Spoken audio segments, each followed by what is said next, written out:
I think because I'm a bit more in the public eye, I'm very wary about like sliding into DMs. Not even sliding, replying to the slides in the DMs. Like I'm just like, you just don't know people's intentions nowadays, and especially me. Like my mouth is so like, I run my mouth so much. I just every single guy that. Don't worry, let's redo that.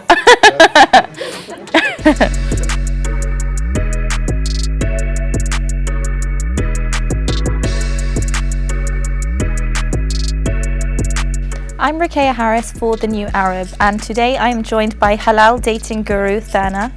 Thank you for joining me. Thank you for having me. So, what is halal dating, and why is there so much controversy around this term? I think it's because it's kind of like two words that really you would never ever put in the same sentence. Halal and dating. Dating traditionally it's not something that's seen as halal. This is where the controversy comes. It's like you can't be a halal dating guru because there's no such thing as halal dating. But actually, beginning stages of dating are really no different to the traditional methods that our parents use when they introduce us and things like that.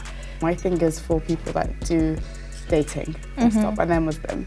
And it's kind of to stop them making mistakes that they might not otherwise see because they haven't got that experience, or they can't speak about their haram relationship. My basic kind of principle is it happens, so someone should speak about it. Someone should advise girls and young people, and kind of paving the way of dating in the most halal way possible, because it's very easy to kind of digress into the haram detours. Because I know that you make a number of advice videos, and it's like advice for, I think women especially might find that kind of advice really helpful, especially coming from another Muslim woman. So why do you think there is backlash to these types of videos? Because when people see me, like for instance, the kind of advice questions that I get would be like, oh, this guy that I've been speaking to, we got very close, we got physical, and now he's not talking to me. So of course, if someone's hearing that, who's kind of like, I don't know, Islamic, balsamic, and they've got like kind of, there's no grey area for them, it's either halal or haram, they'll look at that and they'll be like, oh my god, it's haram, like they won't even address it. With me, I'm like, whatever it is, whatever level of halal, haram it is, it still needs to be addressed. So when I speak on it, people assume that I'm saying, oh, this is halal and it's fine, it's okay that they've had a physical relation. I'm not. I'm just saying it's happened. How do Muslim dating apps differ from the traditional method of maybe getting an introduction from a family member or your community? I mean, for one, it kind of puts a girl a bit more kind of in a more vulnerable position, in that where a guy will come through your family, with your through your parents or whatever, he's kind of got the onus is on him to kind of make sure that he's come with complete, honest intentions, because otherwise he's going to shame his family, he's going to shame in the communities and kind of things like that. Yeah. Whereas a guy coming in through an app can literally come in with the worst intentions, and it's up to the girl to be able to decipher the red flags, and that's where I come in, because I'm like, there's so many girls, because dating for Muslims is kind of really new, or it being more in the open is really new. Like what I see, because I've kind of maybe delved into dating a bit more than the average Muslim woman, but what I see is a very obvious red flag they might not pick up. So that's where my videos come in, it's to kind of show them that actually this is a red flag, this is a red flag, just to be able, because it's kind of as if someone's thrown them in the deep end, with these Muslim dating apps. Do you think that the sort of vetting process through these apps is really effective? Because I know when I was on certain apps, the kind of like, scales of religiosity and weird questions kind of made me think, is this a good enough sort of filter? The vetting process, the filtration process is nowhere where it needs to be for it to be accepted by our elders and our, older generations, because you do find a lot of people that kind of like, yeah, I'm Muslim, but they're the guys that kind of wouldn't mind, messing a girl around, wouldn't mind like have absolutely zero morals, zero conscience and things like that. I think that is definitely true for a lot of women, or people's experiences is kind of realizing like, yes, someone's on a marriage app, it doesn't necessarily mean they want to marry you. So I know from my personal experience, I've met a lot of religious Muslims who have met people on these apps, have talked to people off these apps, have gone on, their little coffee shop dates and everything.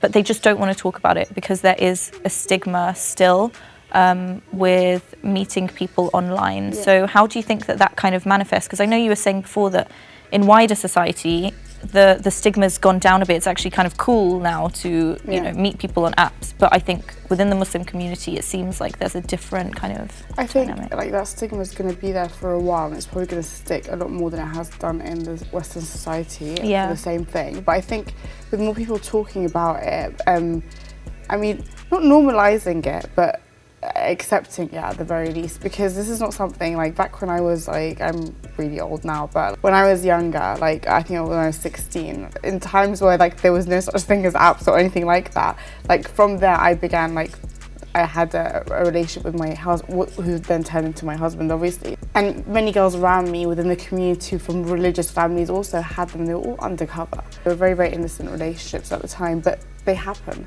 And they've happened for so long, so there's only so much that we're going to keep ignoring it and keep brushing it under the carpet and keep leaving it with that stigma. Like it just doesn't make sense anymore. So in my experience as a woman using these apps, not that I am now, but I've deactivated for the time being, but when that time comes and we reactivate. There's every couple of months, you just hope that the pool of fish has changed enough for us to just jump back in there. But from my experience, I felt that it's kind of relieved some of the pressure that I feel on me as a woman in my late 20s, and there's like, you know, marriage pressure sort of thrust upon me, and I feel like I kind of get to have some say in the people that I'm choosing for myself. So do you think there's something to be said about the kind of agency for women that maybe these apps are bringing? You know, they might not have to rely on like other people to introduce them to potential spouses. This is probably, although it comes with all its cons and etc., I think it definitely has improved kind of the conditions for women in trying to find like a spouse. And not just that, I think what it's also kind of made a lot more acceptable and normal is kind of older women finding people a bit later on, and not like, oh, if you're over 25, 26, 27, that's it, you're done, kind of thing. I think it's become very, very normal now, especially just older guys as well, like it's and they're kind of coming together. Like I've seen so many couples that are kind of much older than 30, older than 35, you know, pushing 40 even, that find themselves, you know, find each other on these apps. So I think it's definitely paved a nice kind of you know, route for women to be able to kind of have more hand in their choice of spouse.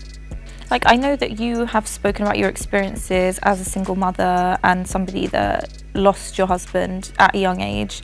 And I know that a lot of women will find that really inspirational, the fact that you can talk so candidly about dating and the pursuit of marriage. Do you think that these apps can kind of help facilitate that for a lot of, you know, divorced women or single mothers or women that might have traditionally found it harder? As a divorced woman going on the app, as a, you know, widowed woman going on the app, as a mother, a single mother going on the app, it's not yet a safe place at the moment currently for women like that, if you like. Unfortunately, that's due to the view that our community, the very backwards view that our communities have over divorced women, you know, single mothers, etc., people with failed relationships, basically. Because of that view, they're seen as kind of second-class citizens, if you like. So when a guy is talking to such a woman, in his mind, it's like, yeah, it's just for fun. Even though I care about her, even this, it's just for like, it's not. It's like one of us. It's not going to be a side thing always. It's never going to be, oh, I'm going to bring this girl to my family, because of how it's viewed. 10 years ago, you know, when girls were taking off their scarves, it was like, oh my God, this is such a big issue. Like, oh my God, that is a shame.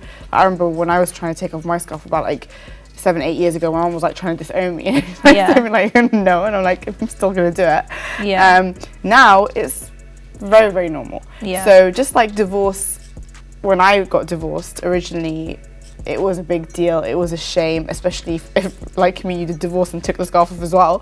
You know, it was a big problem. Now it's becoming a bit more normal. Like it is seen as shame, don't get me wrong, in certain like cultures still, but it's not as big as a shame as it was 10 years ago. Yeah, because even historically, divorce has been so much more normalized in Islamic history than it almost seems today sometimes, which is a weird thing. Yeah, because like I honestly watched your videos years ago. Like I'm like an OG fan, and I was like learning, because when I was just first coming on the apps, I just wanted to know like what is the situation with coming on these apps and actually filtering people out. And I remember like something really interesting you said was talking to multiple people, which I feel like has really saved my life. You know, it's funny that you say that, but I advise that to everyone, but I'm actually incapable of it myself. Yeah. That's the reason why I'm able to keep pushing it, and I'm just like, please, if you can do it, do it. Honestly, it will save you so much. Yeah. And I think I got quite a lot of crap for that as well, because they're like, oh, why are you encouraging girls stuff? And I'm like, no, these are beginning stages. Every single guy you speak to on these apps, you have to consider a friend.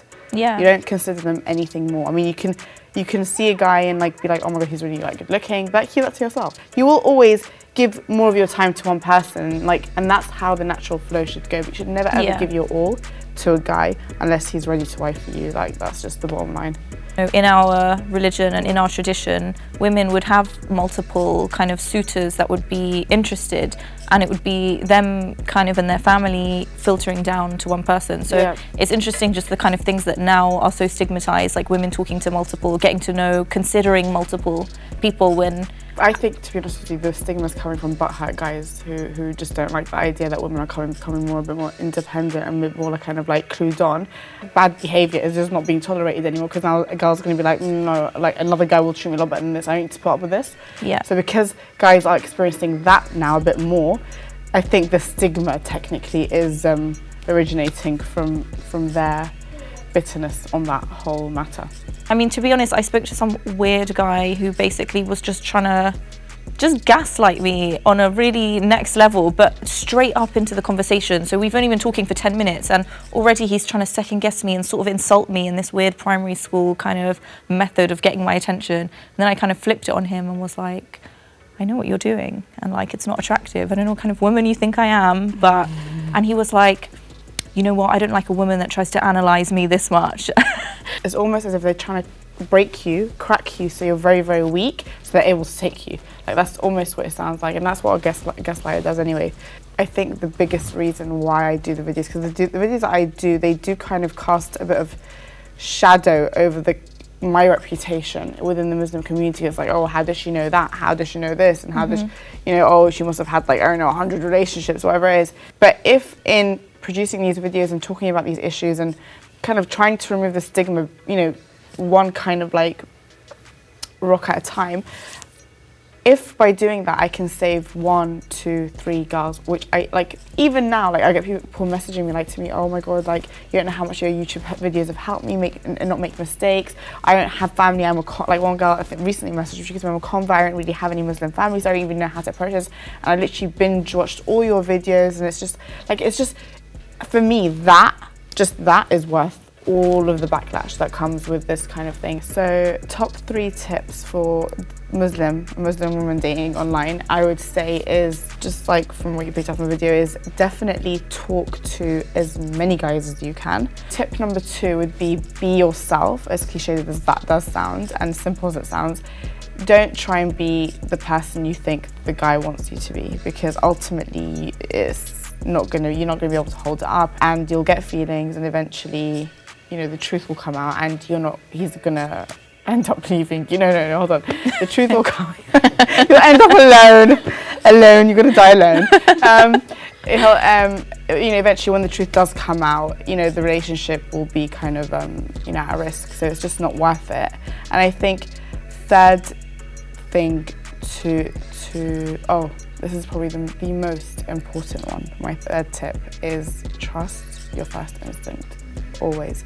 Do not ever make excuses for someone, even though you think there's hope of that instinct changing, or you can fix it, because women are fixers. We want to fix everyone.